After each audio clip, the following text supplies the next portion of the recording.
बेटा फ्लो पढ़ रहे हैं, फ्लो ऑफ लिक्विड्स।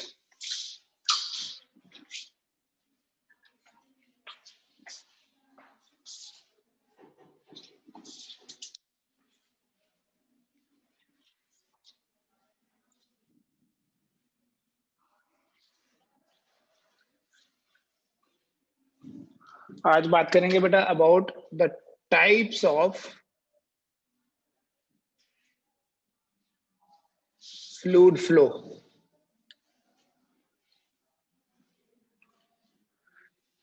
जब कभी भी किसी लिक्विड का किसी फ्लूइड का फ्लो हो रहा है तो उस फ्लो को भी हम क्लासिफाई करते हैं mainly into two types. One is called as streamline flow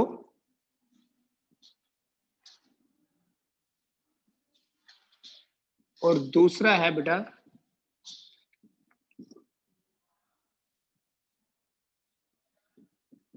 turbulent flow. जो फ्लो है that is divided into two categories, streamline and turbulent। बेटा जो स्ट्रीमलाइन फ्लो होता है ये एक यूनिफॉर्म फ्लो होता है। It is actually the flow of a liquid or it is the flow of a fluid in a uniform manner।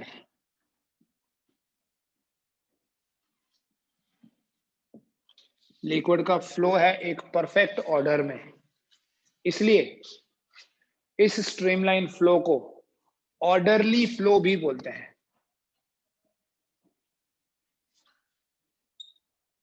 The streamline flow is also called as the orderly flow, uniform flow। Suppose ये एक tube है, कोई pipe है suppose, और इस pipe में किसी liquid का फ्लो हो रहा है, तो कैसे बोलेंगे कि वो यूनिफॉर्म है या नहीं? देखो सपोज इस एंड से यहां से लिक्विड कोई या कोई फ्लूइड, जन्य हम वाटर के एग्जांपल लेके बताएंगे, वाटर एंटर किया और इस एंड से वाटर जो है वो दैट इज कमिंग आउट। अगर ये स्ट्रीमलाइन फ्लो है, देखो कोई टर्बुलेंस नहीं है, ये एक लेयर, ये दूसरी, यूनिफॉर्म फ्लो होगा।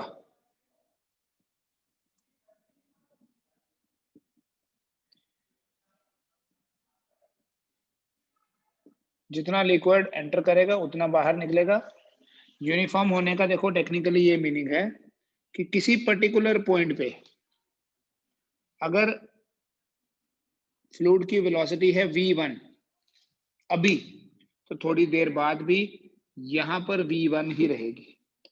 किसी दूसरे पॉइंट पे अगर वेलोसिटी v2 है तो वो सिर्फ एक पर्टिकुलर टाइम पे नहीं है।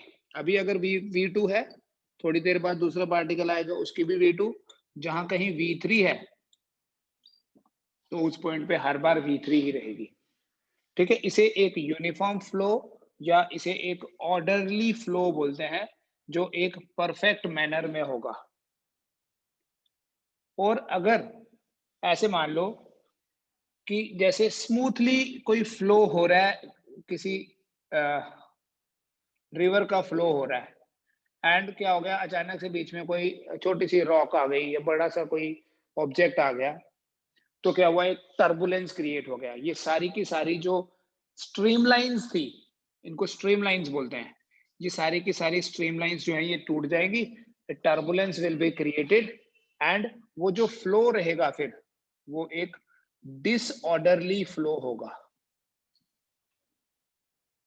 That will be called as a random flow.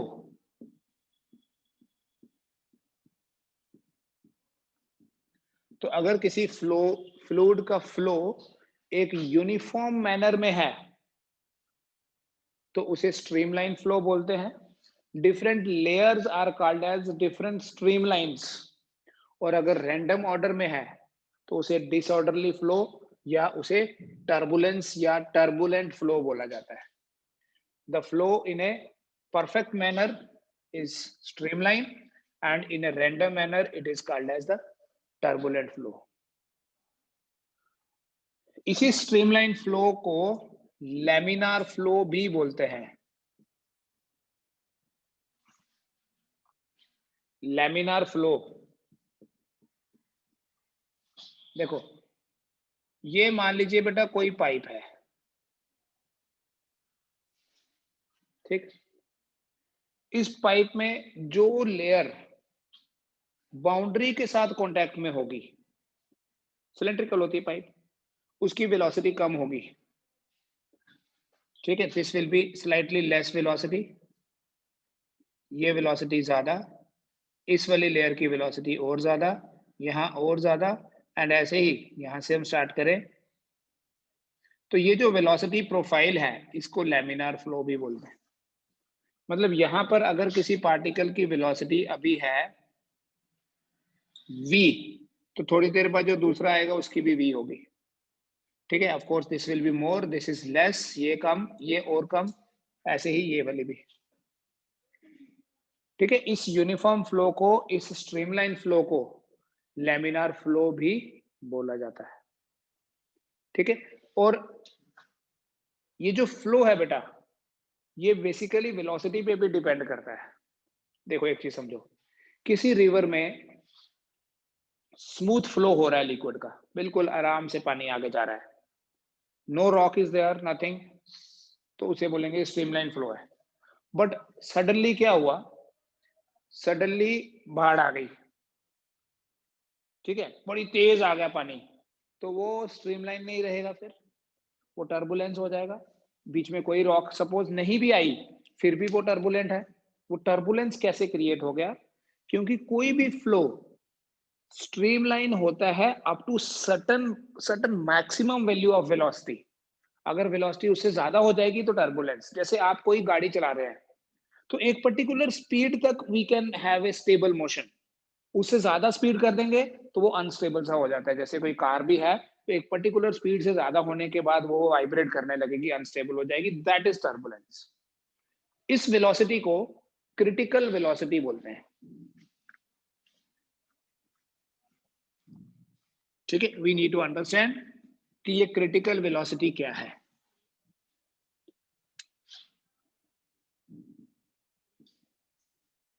Critical velocity VC से रिप्रेजेंट करेंगे। It is the velocity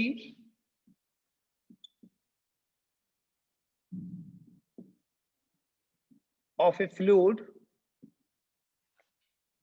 below which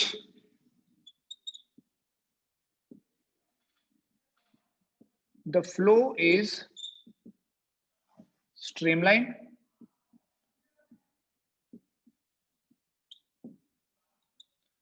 and above which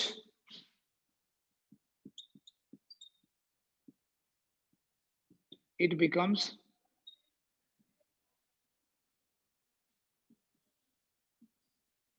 turbulent।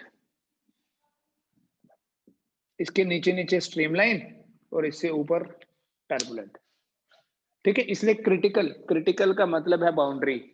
Sometimes we से कंडीशन, मेडिकल कंडीशन किसी की बड़ी क्रिटिकल है, तो क्रिटिकल का ये मतलब नहीं है कि he will definitely die. Critical means boundary can be on any of the sides. तो क्रिटिकल वेलोसिटी एक पर्टिकुलर वैल्यू जिससे नीचे नीचे फ्लो स्ट्रीमलाइन रहेगा और उससे ऊपर ये टर्बुलेंट हो जाएगा। ये जो क्रिटिकल वेलोसिटी है, this velocity depends on density of the fluid,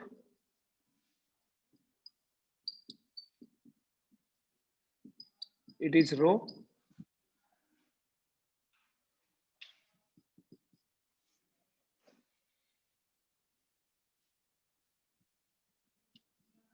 coefficient of viscosity,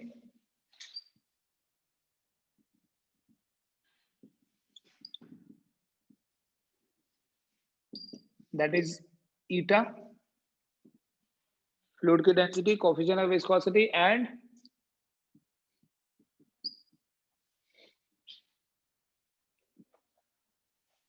diameter of the pipe,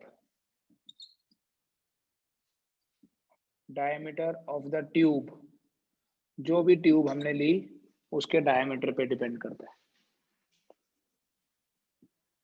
mathematically we can say कि VC अगर हम क्रिटिकल वेलोसिटी ले रहे हैं, VC that depends on density power A, हम derive करेंगे formula eta B and DC, which means that VC equal to K rho A eta B DC.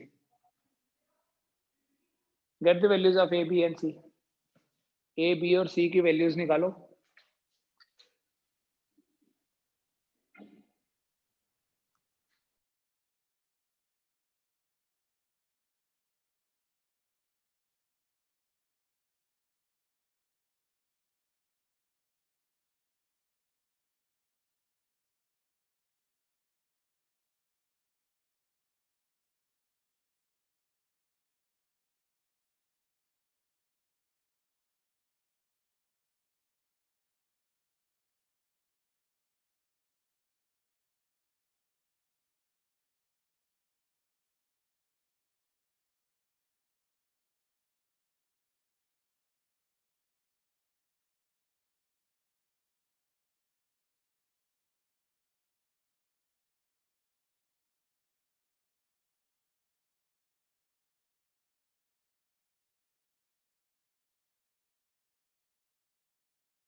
अगर आप सबके डायमेंशंस लिखोगे तो you'll be able to see कि NR जो है वो डायमेंशनलेस है। ठीक है, एक बार फिर से देख लो, जब इसमें आप A, B और C की वैल्यूज निकालोगे तो A आ जाएगा -1, B आ जाएगा 1, C आ जाएगा -1, तो VC हमारे पास ये बन जाएगा k rho -1 eta 1 d -1 on the basis of this ये हमारे पास क्रिटिकल वेलोसिटी का एक्सप्रेशन बन गया vc equal to k eta divided by rho into d। यहाँ k ऐसे तो प्रोपोर्शनैलिटी कांस्टेंट है, but in this situation it has a special name. Mathematically लिखने में k आ जाएगा rho v d by eta, but this k is called as Reynolds number. ये unitless है, डायमेंशनलेस है, and it is written like rho v d divided by eta। No units no dimensions, आप find करके देखें। अब ये number क्यों important है? बिकॉज इसकी वैल्यू अगर रेनॉल्ड्स नंबर 2000 से कम है, if the value of Reynolds number is less than 2000, then the flow is streamlined.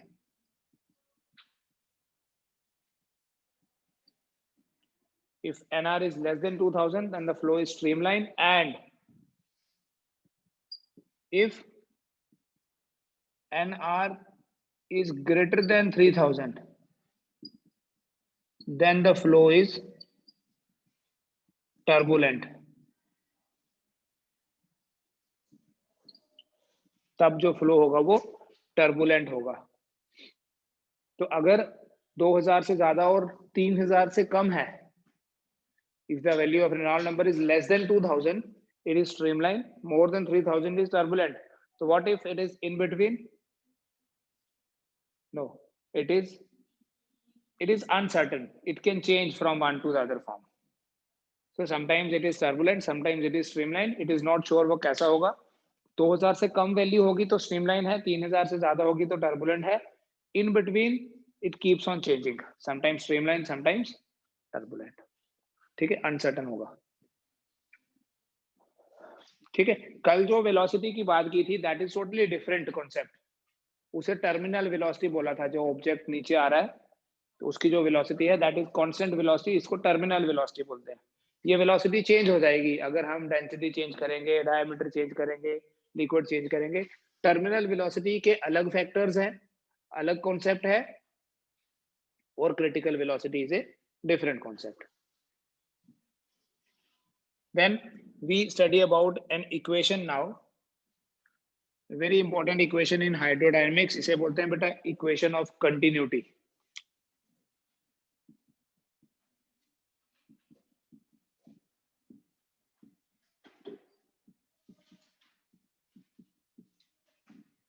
Equation of continuity.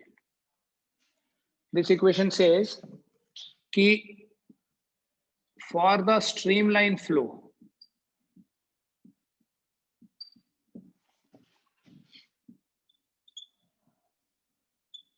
of a incompressible fluid,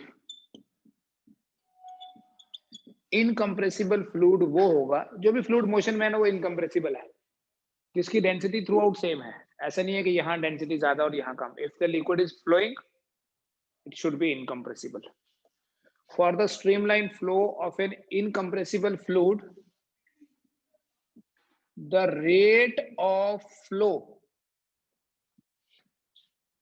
of the fluid remains constant. जो rate of flow है वो constant रहता है। बेटा rate of flow हुआ volume of the fluid flowing per second.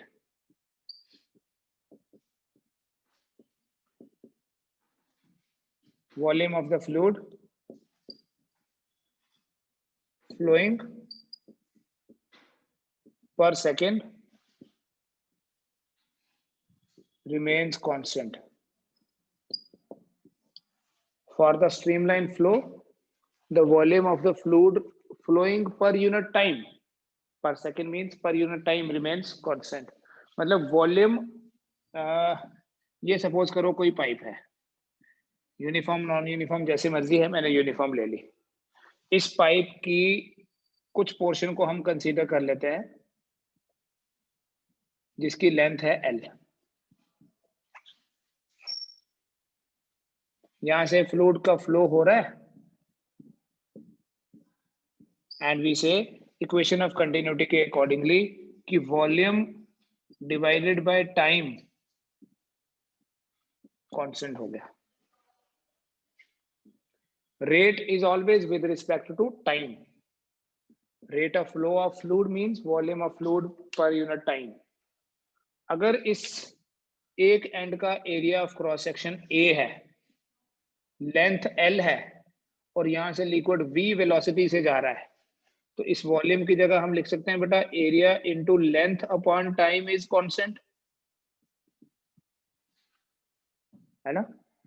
Volume क्या होता है? Area into length. अब ये जो L बाय टी है, लेंथ अपॉन टाइम ही तो वेलोसिटी हो गई. L बाय टी इज, तो एरिया इनटू वेलोसिटी कांस्टेंट. यहां तक लिख लीजिए पहले आप.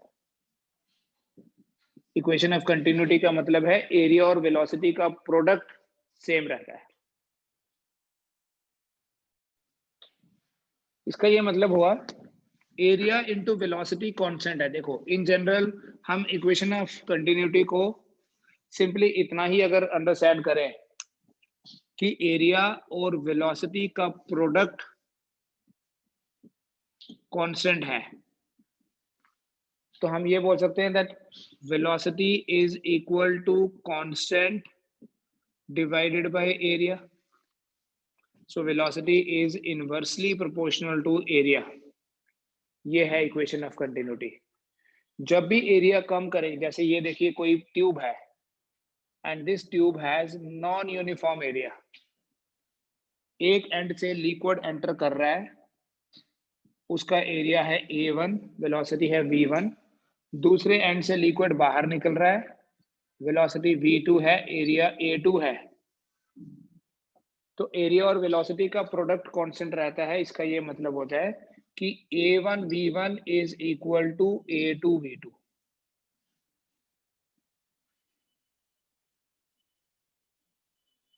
मतलब ये कि जहां एरिया ज्यादा होगा वहां वेलोसिटी कम होगी, और जहां एरिया कम हुआ वहां वेलोसिटी ज्यादा हो जाएगी.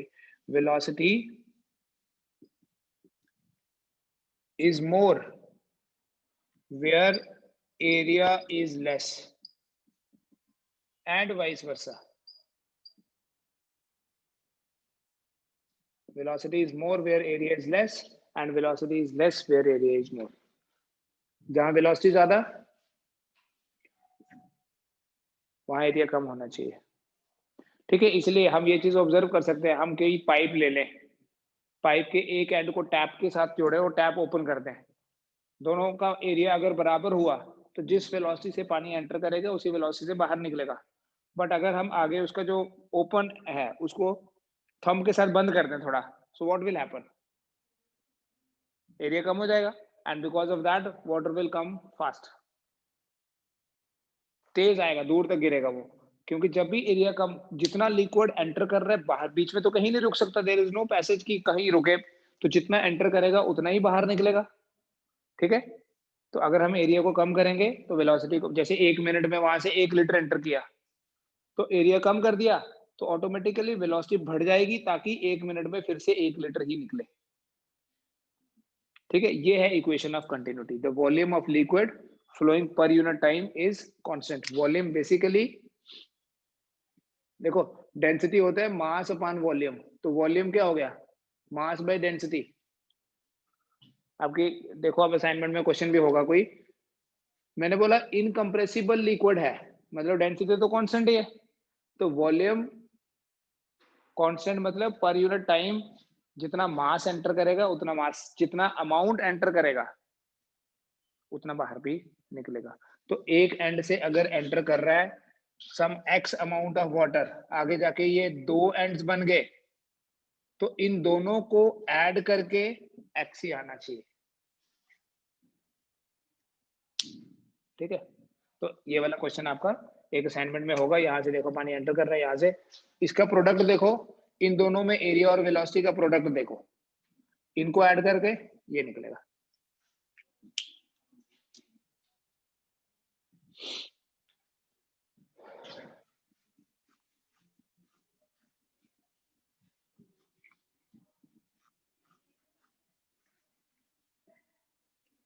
फिर देखिए, सपोज एक नॉन यूनिफॉर्म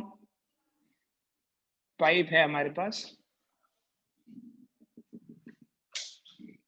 जिसमें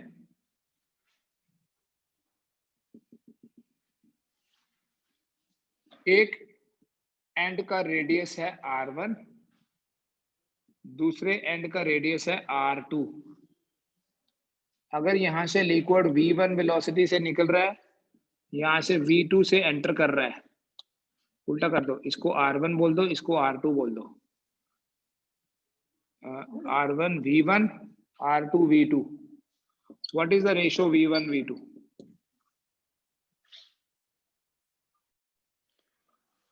देखो, अगर रेडियस R1 दिया है, सो what will be A1 pi R1 square. यहाँ रेडियस R2 दिया है, what will be A2 pi R2 square. क्योंकि वायर का, ये पाइप का जो क्रॉस सेक्शन है वो तो सर्कल होता है, तो हमें तो एरिया और वेलोसिटी के प्रोडक्ट के बेसिस पे मिलेगी value. A1 V1 is A2 V2। So what is V1 by V2? अगर तो एरिया दिया होता तो बोलते A2 by A1, but since radius given है, so it is pi R2 square over pi R1 square. Pi and pi will be out, so V1 by V2 will be equal to R2 by R1 whole square. किया? आधा पता नहीं कैसे होता है, आधा कैसे हो सकता है? फॉर्मूला तो यही है, बस A1 V1 is equal to A2 V2। इसमें किया गया कुछ भी नहीं।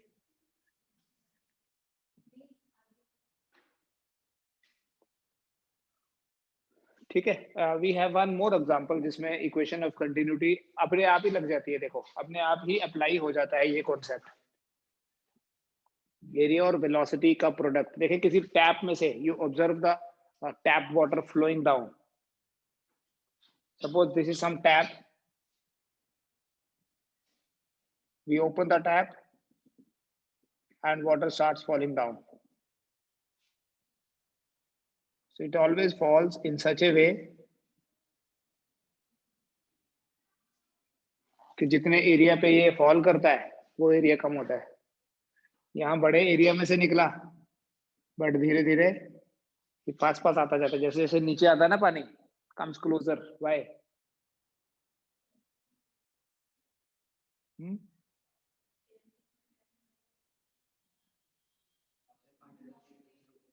बिकॉज विद, अरे जैसे बॉडी नीचे आती है तो उसकी वेलोसिटी बढ़ती है, वेलोसिटी बढ़ेगी तो एरिया कम हो जाएगा, बिकॉज एरिया और वेलोसिटी का प्रोडक्ट कांस्टेंट है। अब जितना पानी यहाँ से निकलेगा उतना ही पहुंचेगा ना यहाँ। तो अगर यहाँ एरिया A है, वेलोसिटी V है, तो यहाँ वेलोसिटी ऑब्वियसली बड़ी होगी, तो एरिया ऑब्वियसली कम होगा। ठीक है, and that is why you can observe this thing. किसी शॉवर से पानी गिर रहा है, as it is coming down, it is not coming like this, provided वो शॉवर ऐसे नहीं होना चाहिए, it should vertically fall. So when it falls vertically, it comes closer and falls over a smaller area. So area और velocity का product जो है वो सेम रहता है। ठीक है, अगर यहाँ पर एरिया दिया है, यहाँ पर एरिया दिया है, ये हाइट दी हुई है, can we get a relation between A1 and A2? और कुछ नहीं दिया है। यहाँ से पानी नीचे आना शुरू हुआ V1 वेलोसिटी से, यहाँ गिरा V2 वेलोसिटी से। ठीक है, अब ये भी नहीं बोला हुआ है यहाँ किस वेलोसिटी से गिरा। यहाँ A2 एरिया के ऊपर गिरा, A1 एरिया से निकला V1 वेलोसिटी से A2 एरिया पे, तो बताओ A1 बाई A2 कितना होगा?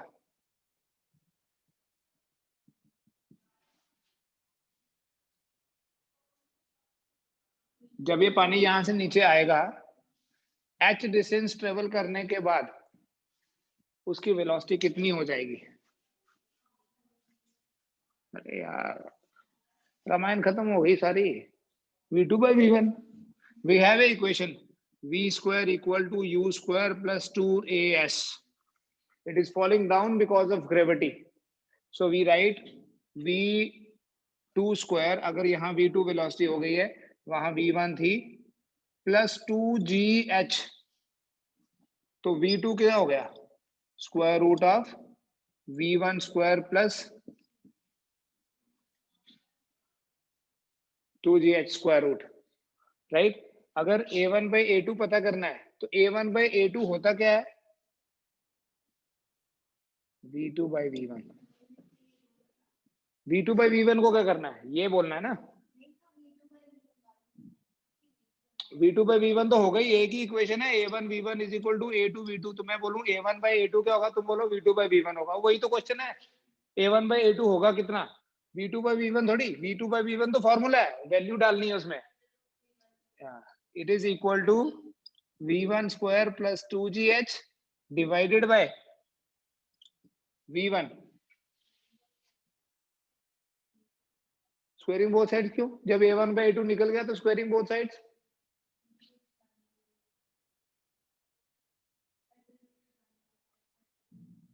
अंडर रूट हटाने के लिए इधर स्क्वेयरिंग लगा दो, फायदा क्या हुआ? ऐसे लिख दो A1 by A2 equals to root of V1 square plus 2GH over V1 square. अब ठीक है? अभी भी ठीक नहीं है, इसको ऐसे लिखना 1 plus 2GH by V1 square, ये ठीक है। अब मैनिपुलेशन तो जैसे मर्जी करते जाओ, मेन ये क्वेश्चन था। सारांश क्या पूछ रहा है? देखो ये जो V2 है, ये रूट 2GH कब आती है? फ्री फॉल में। Free fall means when we keep the object here only. यहाँ पर इस पानी को कुछ वेलोसिटी मिली है, and that is why it is given V1। तो यही इक्वेशन लगाते तो रूट 2G आ जाता ना, बट तब इनिशियल वेलोसिटी जीरो होती है, यहाँ इनिशियल वेलोसिटी जीरो नहीं है। The initial velocity is V1, the final velocity is V2, and we have calculated V2 using third equation. Use it here, यहाँ छोड़ो, यहाँ तक डिपेंडिंग ऑन द ऑप्शंस आपको इसको सॉल्व करना है, ठीक है।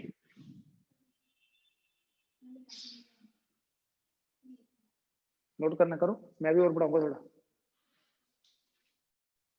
नेक्स्ट बेटा हम बात करेंगे about the total energy of a fluid.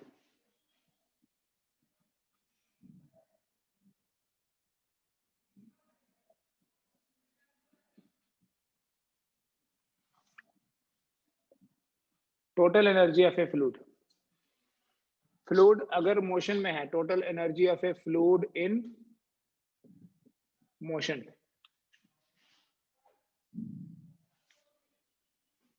The total energy of a fluid in motion is sum of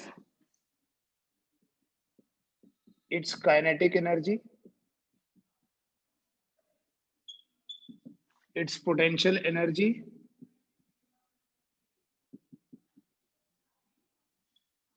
and its pressure energy.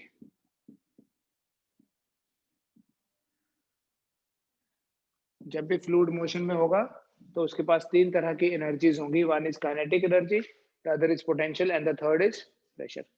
देखो काइनेटिक एनर्जी मोशन के कारण है 1/2 mv², potential energy gravitational separation of earth mgh वाली, pressure energy क्यों होती है, why pressure energy, and कैसे define करेंगे प्रेशर एनर्जी को? It is energy due to pressure exerted by a liquid। किसी लिक्विड के कारण जो प्रेशर लगेगा, उस प्रेशर के कारण जो एनर्जी होगी उसे हम प्रेशर एनर्जी बोलते हैं। ऐसे समझो कि ये हमारे पास एक कंटेनर है,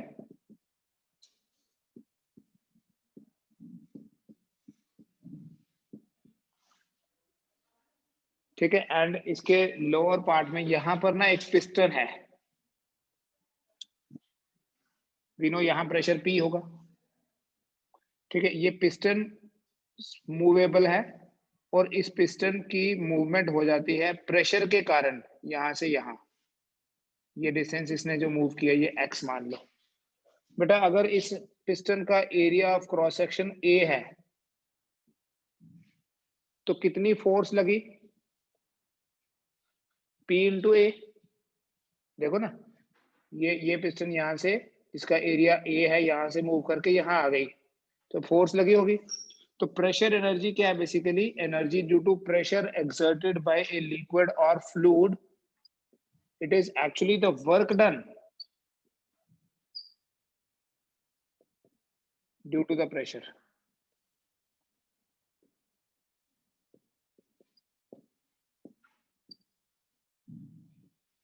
pressure of a, it is work done due to the pressure of a fluid. देखो फोर्स कितनी है? P into A. अगर यहाँ प्रेशर P है, ऑफ कोर्स अगर वो कैलकुलेट करना होता ना, हम लिखते हैं रो जी एच प्लस पी जीरो। ये अगर हाइट h है तो P minus P zero is rho ji H, उसको छोड़ो अभी। In general force is pressure into area, and work क्या है? फोर्स इनटू डिस्टेंस बोल दो या डिस्प्लेसमेंट बोल दो, यहाँ तो एक ही चीज है। So it is equal to force लगी P इंटू ए, और डिस्टेंस जो मूव हुआ वो x है। So we write W is equal to P into AX.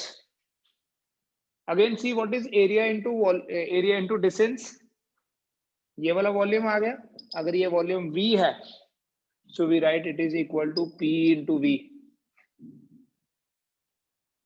ये जो वर्क है, इसी वर्क को, ये वर्क किसकी वजह से है? प्रेशर ऑफ लिक्विड की वजह से, P की वजह से। This work is called as pressure energy. Therefore, अगर हम प्रेशर एनर्जी को पूरा लिखना पड़ेगा। Therefore, pressure energy is equal to pressure into volume. आप चाहे इसके यूनिट्स चेक कर लो। प्रेशर इंटू वॉल्यूम का यूनिट जूल होता है। देखो प्रेशर का है न्यूटन पर मीटर स्क्वायर और वॉल्यूम का है मीटर क्यूब, तो ये कैंसिल होगा, न्यूटन मीटर बनेगा, और न्यूटन मीटर को ही तो हम जूल बोलते हैं। ठीक है, तो what is pressure energy? Simply pressure energy is pressure into volume. ठीक है, तो कल यहां से स्टार्ट करेंगे हम। Kinetic energy 1/2 mv², potential energy 1/2, sorry potential energy is mgh, pressure energy is P into V। ठीक है, and then we study Bernoulli's theorem.